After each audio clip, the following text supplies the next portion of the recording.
Okay, yeah. So this is Daniel Vavra from Kingdom Come Deliverance 2. He is the creative director. He's the head of Warhorse. And he responded today. This is a brilliant response, by the way. He responded to Sven Vinke's discussion about AI, right? AI and divinity and all this other stuff. This is probably my favorite response on the internet right now to this AI discussion, right? The AI hysteria is the same as when people were smashing steam engines in the 19th century. I said it was just like the threshing machines during the Industrial Revolution. Same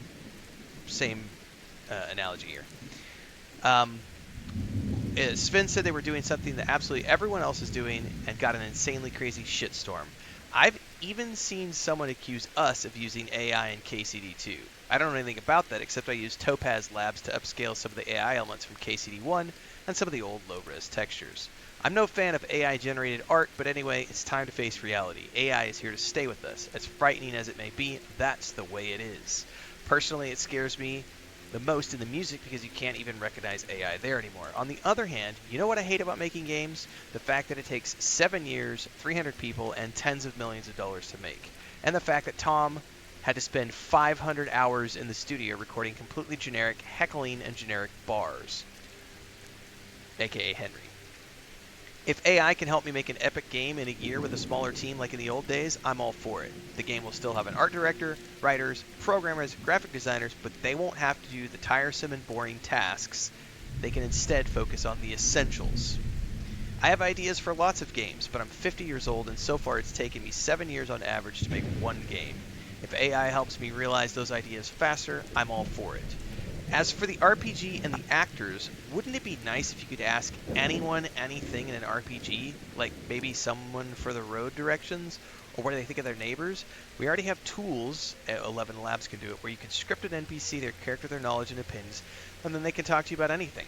For non-story stuff, this is an absolutely revolutionary development from a player's point of view, and you can't record it with an actor because it has infinite variations.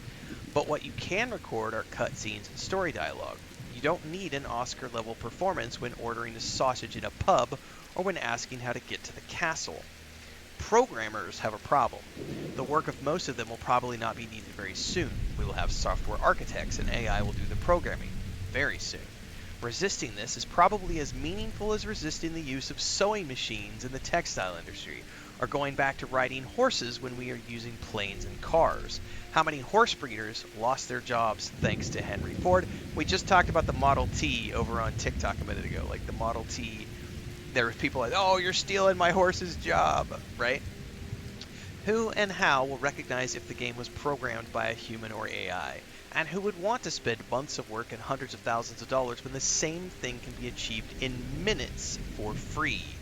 The whole AI revolution may mean the demise of humanity, nobody knows now, but it also may mean that anyone, at a fraction of the current cost, will be able to implement virtually any grand idea. Making a game will be as easy as writing a book. There will be more games. We will see the return of niche genres. Some games will do better, maybe just a few. There will also be a lot of trash, but who cares? There is lots of average trash in books or music for years. It will also be an end of most big publishers and Hollywood as we now know it. No one will need their money and resources anymore. What we saw with the boom of the indie scene thanks to Steam, we will see with AAA games thanks to AI. Or Skynet will destroy us all before that. Either way, there's no stopping it. P.S. I used AI to translate this text from my native language. Let the shitstorm begin. And that right there, at the end of my video that I recorded earlier before the stream, I was like, I use AI every single day to auto-translate and put subtitles on my shorts for Instagram Reels, TikTok, and etc. Why would I want to transcribe that by hand? Like, why would I want to give that to someone and ask them to transcribe that by hand? That's busy work. That's menial labor. That's something that doesn't need to be tasked to someone else because AI can do it for free. Why would we use a wooden ship to sail across the seas when we can fly across the ocean in a really cool airplane with Wi-Fi and air conditioning and champagne and caviar? Like, some people there are a bunch of uneducated masses when it comes to AI. This is a brilliant take on the subject. This is Daniel Vavra, who is the head of Warhorse, aka Kingdom Come Deliverance, Kingdom Come Deliverance 2, and he used AI to translate this. Like I was saying earlier, like anybody who uses a smartphone ever, if you own one of these devices, Google Text, Siri, Google Maps, Google Translate, any of these, they're all predictive text on your phone when you're typing a text and it's predicting your text. That's all fucking AI. That is all AI. All of the programming for NPC pathing in video games, like right now we're over here playing Skyrim, right? All of the NPC pathing in this game uses AI for predictive pathing. For the followers who follow, that's all fucking AI. That's all programming. ChatGPT on a daily basis. Yeah, people who rant about AI have no fucking clue. Anyway, that's a great discussion on AI in games and otherwise. Brilliant discussion.